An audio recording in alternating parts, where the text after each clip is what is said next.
Hello everyone, welcome to online platform of Abhinav Science Academy. I am Dr. T.M. Wandre, chemistry lecturer in Abhinav Science Academy. Today we are going to discuss the topic from physical chemistry, that is atomic structure. It is a very important topic because it gives the basic concepts regarding all topics in chemistry. तर ह्या कुठलाही topics ज्यावेळेला आपण शिकत असतोय त्यावेळेला त्या टॉपिककडे बघण्याचा जो दृष्टिकोन आपला असतोय तो कसा पाहिजे आपल्याकडे. आता काही मुलं काय म्हणतात, आता हा अटॉमिक स्ट्रक्चर, अरे हे आणि काय नेमकं आहे बाबा, याला कसं शिकायचं आहे. हे पहिल्यांदाच तुमच्या आतमध्ये एक निगेटिव्हिटी येते आणि त्या निगेटिव्हिटीमुळे तुम्ही त्या टॉपिकच्या आतमध्ये जात असाल, आतमध्ये जात असाल तर त्या निगेटिव्ह वृत्तीनंच जाताय. त्यामुळे कुठलाही कन्सेप्ट तुम्हाला स्वतःचा आहे असं काही वाटत नाही. पण तोच जर टॉपिक शिकत असताना तुम्ही असं म्हटला की झाड की पत्ती आहे हो टॉपिक, जाता जाता मला हे सॉल्व्ह करता येतं, अशा पद्धतीचा व्ह्यू ठेवून ज्यावेळेला त्या टॉपिकच्या आतमध्ये जाल त्याच वेळेला तो टॉपिक्स तुम्हाला व्यवस्थित समजणार. कारण जेवढं तुम्ही होकारार्थी त्या टॉपिककडे जाल तेवढा तुम्हाला पॉझिटिव्ह रिझल्ट मिळेल आणि जर नकारार्थी दृष्टिकोन ठेवून जर आतमध्ये उतरत असाल तर नकारच मिळणार. आणि हे बाळांनो, जे काय एक्झाम देणार आहात, जेई नीट किंवा सीईटी जे एक्झाम देणार आहात, त्या जेई नीट आणि सीईटीच्या दृष्टीने जर आपल्याला फोकस व्हायचं असेल, कारण ऑल ओव्हर इंडियाशी तुम्ही कॉम्पिट करायला बाळांनो, आणि ते कॉम्पिटिशन जर करायचं असेल तर कुठलाही तुमच्या समोर टॉपिक येऊ दे, त्या टॉपिकला एखाद्या पॉझिटिव्ह सिग्नलनं आत उतरायचं आहे आणि त्या पॉझिटिव्हनेसनच चॅप्टर एंड होईपर्यंत आपल्याला फोकस करायचा आहे. या टॉपिक मध्ये एकही कन्फ्युजन राहणार नाही. According to CET level, according to JEE level, according to NEET level, ही माझी जबाबदारी आहे. तुम्हाला प्रॉपर फक्त सिस्टमॅटिक हा टॉपिक जसा जसा पॉइंट बाय पॉइंट डिस्क्रिप्शन जाईल त्या वेळेला आपल्याला ते फोकस करत जायचं आहे. आणि यामध्ये मी प्रत्येक पॉइंटच्या अंडर, मग सीईटी लेवल असेल, जेई लेवल असेल, नीट लेवल असेल, बोर्ड लेवल असेल, त्या लेवलला आपल्याला कशा पद्धतीने तिथं फोकस करायचं आहे हे सगळं आपण त्याच्यामध्ये डिटेल बघणार आहोत.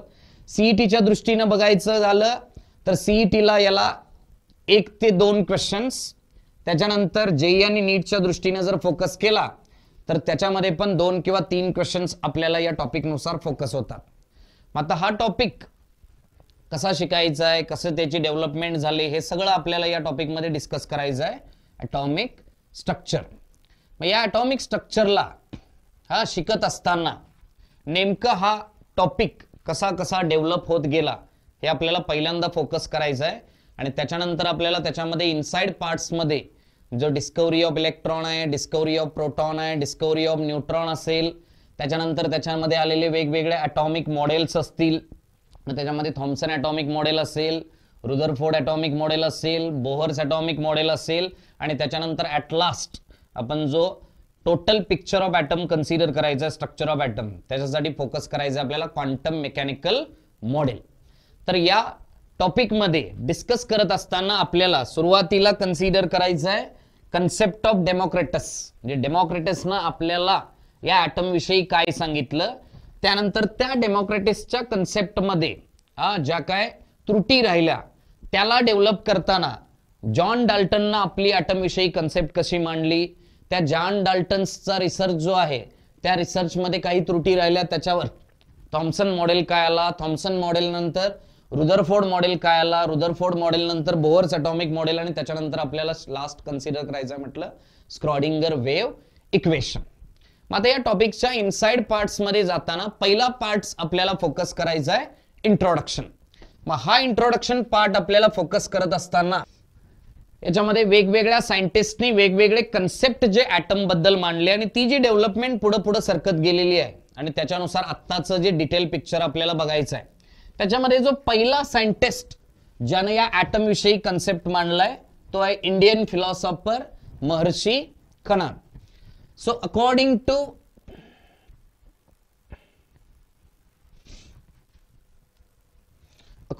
Maharshi Kanad, suppose you consider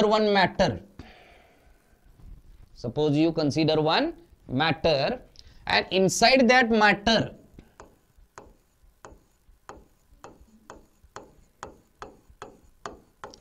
there are small tiny particles are present, and these small tiny particles are considered as a परमाणुज और अणुज. म्हणजे पहिला जो कन्सेप्ट ऍटम विषयी मांडलाय तो सायंटिस्ट आहे महर्षी Kanad. Actually it is not a scientist, it is an Indian philosopher, and that Indian philosopher Maharshi Kanad gives the statement that every matter consists of small tiny particles, and these small tiny particles are called as a parmanus or anus. This is the first statement regarding your atom. After that, the second Indian philosopher Pakud Katayama, so what he says that these parmanus, that is these small tiny particles, these small tiny particles always present in combined state, always present in combined state, and due to that combined state there are various forms of matters are present in the universe. Suppose this is one matter, inside that matter there are several tiny particles. Different types of tiny particles are merged together or combined together, and that forms of matter is present in the universe. Many of the particles that combines with each other and forms the various forms of matter present in the universe.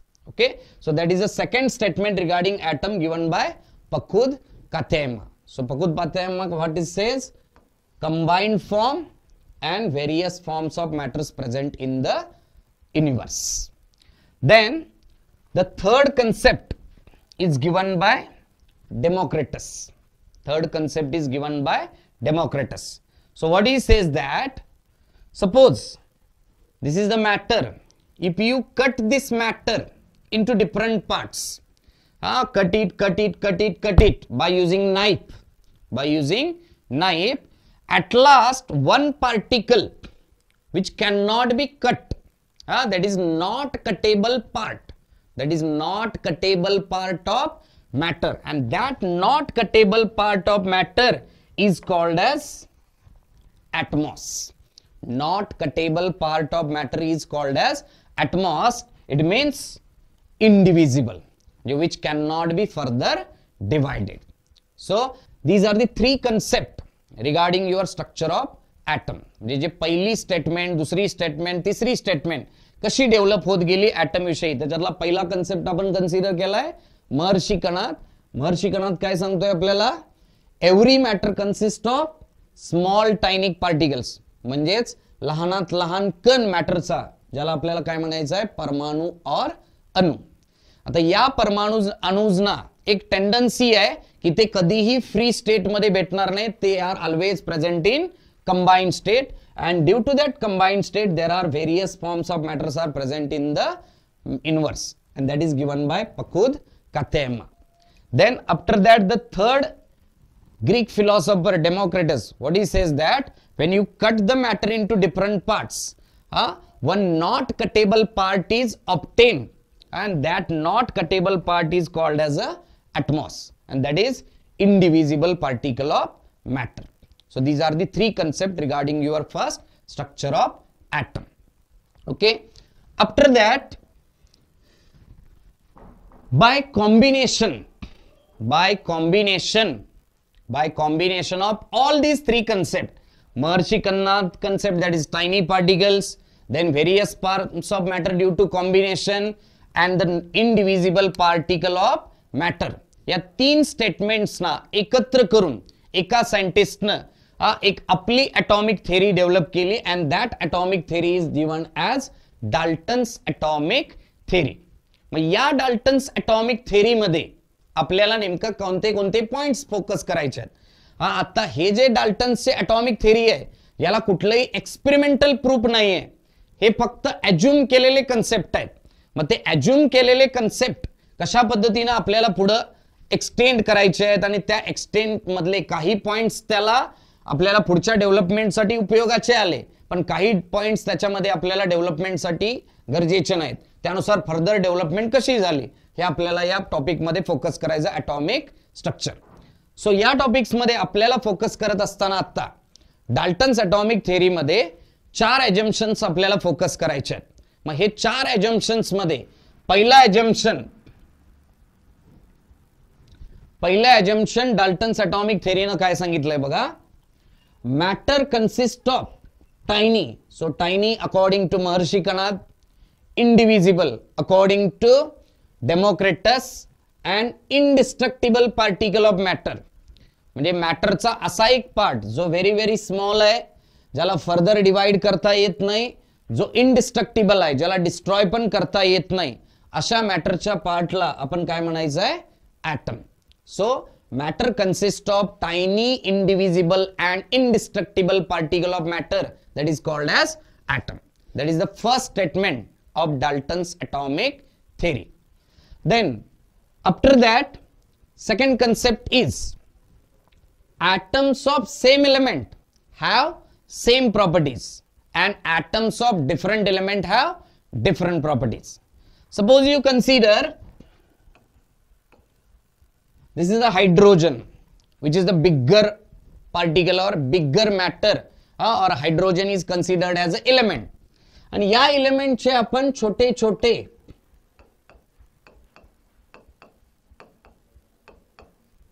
Atoms focus केला.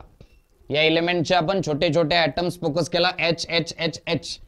Similarly एक दुसरा element घेतला आपण Cl, आणि त्याचे पण आपण consider केले छोटे छोटे ॲटम्स. मग या सेकंड स्टेटमेंट नुसार तो काय सांगतोय बघा, this CH, this CH, this CH, this H and this H all have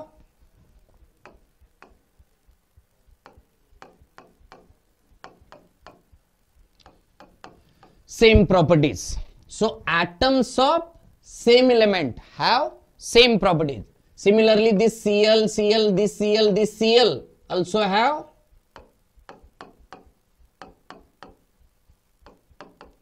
same properties. That is, atoms of same element have same properties and atoms of different element have different properties. आता हे झालं same एलिमेंटला same properties. Suppose you consider one element H and another element is Cl. First atom is H and another atom is Cl.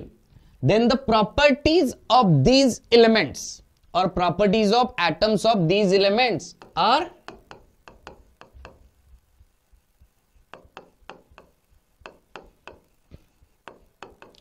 different properties. So hydrogen mass is different, hydrogen reacts with other quantity with a different manner. Then Cl mass is different, that is physical properties and chemical properties of this Cl are different.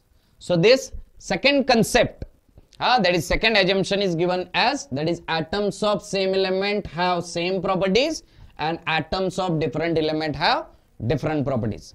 This is the second statement or second assumptions according to Dalton's atomic theory. त्याच्यानंतर जो तिसरा point यानं consider केलाय, third points ज्याच्यामध्ये आपल्याला focus करायचा आहे. So what he says that compounds are formed by combination of atoms. Compounds are formed by combination of atoms with a simple whole number ratio. With a simple whole number ratio. Maha simple whole number ratio. Whole number means from 0 to 9. 0, 1, 2, 3, 4, 5, 6, 7, 8, 9. या पद्धतीने आपल्याला whole number ratio नुसार consider करायचं आहे. Compounds are formed by combination of atoms with a simple whole number ratio. For example, you considered as in H2O, the hydrogen to oxygen ratio is 2:1. In CO2, CS2O ratio is 1:2. And in CaCO3, CaS2CS2O ratio is 1:1:3. Then, for example, you again consider suppose H2SO4. In that you get the ratio HS2SS2O. So you get the ratio 2:1:4. So as like different compounds are formed by the combination of atoms with a simple whole number ratio. That is the third statement regarding your Dalton's atomic theory. Okay. Then fourth statement, which is the most important assumption in Dalton's atomic theory. So what he says that these atoms plays very important role during chemical reaction. So inside that chemical reaction, first you observe the separation of atoms, then you observe rearrangement of atoms, then you observe recombination of atoms to get your desired product. So how to get that product? So for complete packed reaction, म्हणजे जी proper reaction जर आपल्याला मिळवायची असेल तर त्याच्यामध्ये सगळ्यात महत्त्वाचा role जो आहे तो प्ले कोण करणार आहे? ॲटम्स. मग तो ॲटम्स या केमिकल रिएक्शन मध्ये इम्पॉर्टंट रोल कसा प्ले करणार आहे? Suppose you consider one chemical reaction HCl plus NaOH gives rise to NaCl plus H2. ही एक न्यूट्रलायझेशन रिएक्शन, सिंपल रिएक्शन आपण कन्सिडर करतोय, जी आपण 8वी 9वी 10वी मध्ये फोकस केले. HCl plus NaOH gives rise to NaCl plus H2. तर या केमिकल रिएक्शन मध्ये नेमकं काय होतं? कारण atoms plays very important role म्हटलंय आपण. मग या केमिकल रिएक्शन मध्ये काय होणार बघा. First you observe,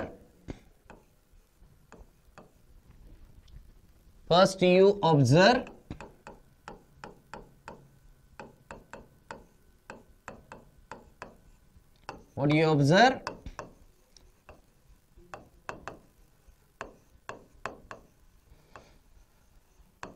Separation of atoms.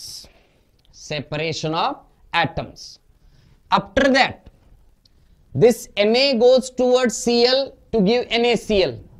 HOH R comes together to form the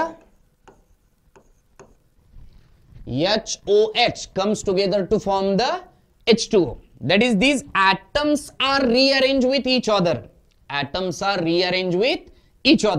So second concept is rearrangement of atoms. And after that rearrangement, these atoms are recombined. So Na combines with Cl and H and OH combines to form the H2O. So at last we get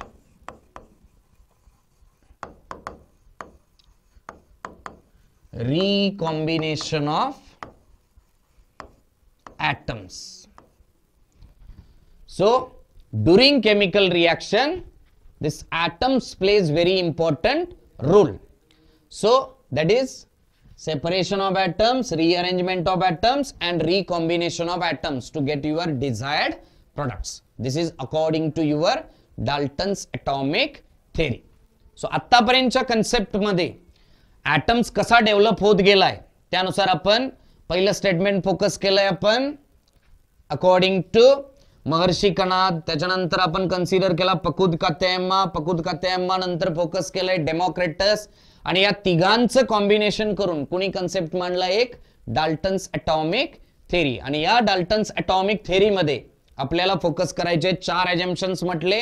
त्या 4 अजम्पशन्स मधलं पहिलं assumption आपण सांगतोय matter consists of small tiny, that is very small particles, indivisible particle and indestructible particles, and that particles are called as atoms. Second parts आपण focus करतोय atoms of same element have same properties, atoms of different element have different properties. त्याच्यानंतर focus केलंय compounds are formed by combination of atoms with a simple whole number ratio. त्याच्यानंतर पुढे focus केलाय atoms plays very important role in chemical reaction. That is, during chemical reaction there is separation, rearrangement, recombination of atoms to get your desired product. So that is your Dalton's atomic theory. So आता जसं मी सांगितलं महर्षी कणादला काही concept सांगता आले नाहीत त्याला develop केलं पुढे पकुद-कात्यायमा नंतर डेमोक्रिटस नंतर डाल्टन्स. आता या डाल्टन्सला पण काही लिमिटेशन्स आले, मग ते लिमिटेशन्स आपल्याला ओव्हरकम करून पुढच्या वेगवेगळ्या सायंटिस्टकडे जायचं आहे. मग नेमकं याला लिमिटेशन्स कुठले आलेत हे आपल्याला कन्सिडर करायचं आहे. याच्यासाठी आपल्याला नेक्स्ट स्लाइड कडे जावं लागेल. सो तर limitations of Dalton's atomic theory काय आहेत हे आपल्याला फोकस करायचं आहे. सो याच्यातलं पहिलं लिमिटेशन्स काय आहे, Dalton's theory fails to explain why atoms of different kinds should differs in valency and mass. Dalton's काय म्हणतोय, explain why atoms of different kinds should differs in valency and mass. म्हणजे हा जो hydrogen आहे त्याच्यानंतर तुमचा कन्सिडर केला chlorine असेल, त्यानंतर सोडियम असेल, पोटॅशियम असेल, त्यानंतर मॅग्नेशियम असेल. हायड्रोजन असेल, क्लोरीन असेल, सोडियम असेल, पोटॅशियम असेल, मॅग्नेशियम. 118 एलिमेंट्स मधला कुठलाही एलिमेंट घेतला आणि त्याचा ॲटम घेतला तर आता हायड्रोजन साठी व्हॅलेन्सी पकडतोय आपण 1, क्लोरीन साठी व्हॅलेन्सी पकडतोय 1, सोडियम साठी व्हॅलेन्सी पकडतोय 1, पोटॅशियम साठी 1, मॅग्नेशियम साठी 2 पकडतोय. त्याच्यानंतर ॲल्युमिनियम साठी आपण व्हॅलेन्सी पकडतोय 3 किंवा 3 पकडतोय. त्यानंतर हायड्रोजन साठी मास पकडतोय आपण 1, क्लोरीन साठी 35.5, सोडियम साठी 23 पकडतोय, पोटॅशियम साठी आपण पकडतोय 39, मॅग्नेशियम साठी 24 मास पकडतोय आणि ॲल्युमिनियम साठी 27. तर हे असे काय येतात, म्हणजे हे डिफरंट व्हॅलेन्सी प्रत्येक ॲटमला काय येते, डिफरंट मास काय येतं, याच्याबद्दलचं डिटेल नॉलेज आपला डाल्टन्स देऊ शकत नाहीये. म्हणजेच या ॲटमला 1च मास का आलंय, याला 35.5 का आलंय, याला वेगवेगळ्या ॲटमला वेगवेगळे मास किंवा वेगवेगळे व्हॅलेन्सी का आलेत, याच्याबद्दलचं डिटेल नॉलेज कोण देऊ शकत नाहीये, डाल्टन्स ॲटॉमिक थेअरी. त्यानंतर जो दुसरा कन्सेप्ट आहे, the discovery of isobars. Discovery of isobars, then isotopes. अजून पण वेगवेगळ्या क्वांटिटीज बघायच्या आहेत. आयसोटोप्स असतील, आयसोडायफर्स असतील, आयसोस्टर्स असतील, आयसो इलेक्ट्रॉनिक स्पेसिस असतील, आयसोटोन्स असतील, असे वेगवेगळे कन्सेप्ट आपण आता टॉपिक मध्ये डिटेल डिस्कस करणार आहोत. त्याच्यामध्ये पहिले जे 2 कन्सेप्ट आपल्याला फोकस करायचे त्यातलं एक आहे आयसोटोप्स आणि दुसरा आयसोबार्स. सो आयसोटोप हा कन्सेप्ट काय आहे, आयसोटोप या आयसोटोप कन्सेप्ट मध्ये आपल्याला फोकस करायचा आहे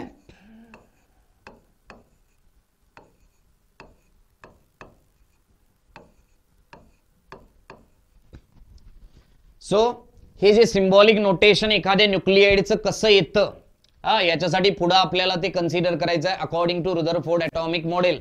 हे जे सिंबॉलिक नोटेशन आपण लिहिलंय एखाद्या न्यूक्लियाइडचं एलिमेंटच्या, त्यासाठी त्याचं सिम्बॉल असेल.